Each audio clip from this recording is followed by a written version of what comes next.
नमस्कार दोस्तों, आज के हमारे इस वीडियो में हम आपके लिए जया एकादशी की व्रत कथा लेकर आए हैं।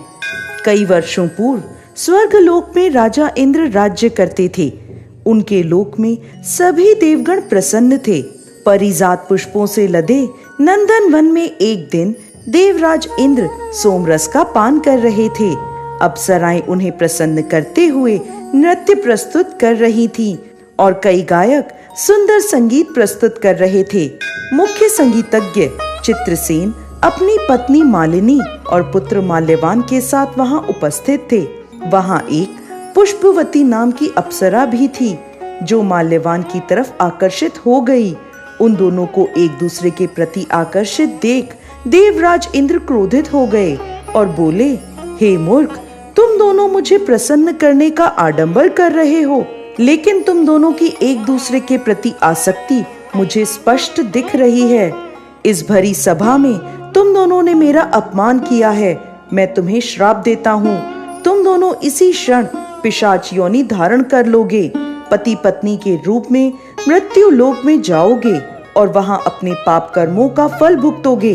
इंद्रदेव के कठोर वचन सुनकर माल्यवान और पुष्पवती अत्यंत लज्जित हुए और उसी क्षण वो दोनों पृथ्वी लोक पर हिमालय के शिखर पर पिशाच के रूप में आ गए।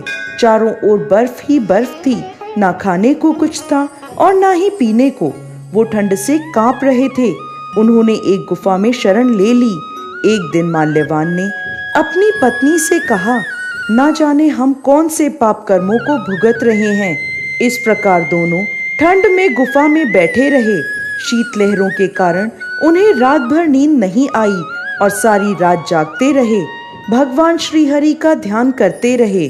संयोग से वह दिन जया एकादशी का था। उस दिन कुछ भी ना खाने पीने और रात्रि जागरण करने से उन दोनों ने पिशाच का शरीर त्याग दिया और अपना दिव्य शरीर धारण कर लिया। एक दिव्य विमान उन्हें स्वर्ग ले गया। उन्हें देखकर देवराज इंद्र आश्चर्य में पड़ गए और पूछने लगे, तुमने ऐसा कौन सा पुण्य किया है जो तुम्हें मेरे इस श्राप से मुक्ति मिल गई? तब माल्यवान बोला, हे राजन, यह तो भगवान श्रीहरि की कृपा से हुआ है। हमने अनजाने में उनकी प्रिय जया एकादशी का पालन किया, जिससे हमें यह दिव्य शरीर प्राप्त हुआ है।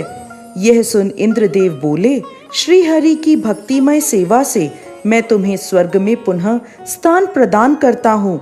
इसलिए मनुष्यों को इस परम कल्याणकारी जया एकादशी का निष्ठा और श्रद्धा पूर्वक पालन करना चाहिए।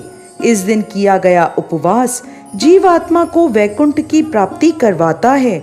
जो भी व्यक्ति इस कथा का श्रवण या पठन करते हैं उन्हें अग्निष्ठोम यज्ञ का फल प्राप्त होता है। जय श्री हरि विष्णु।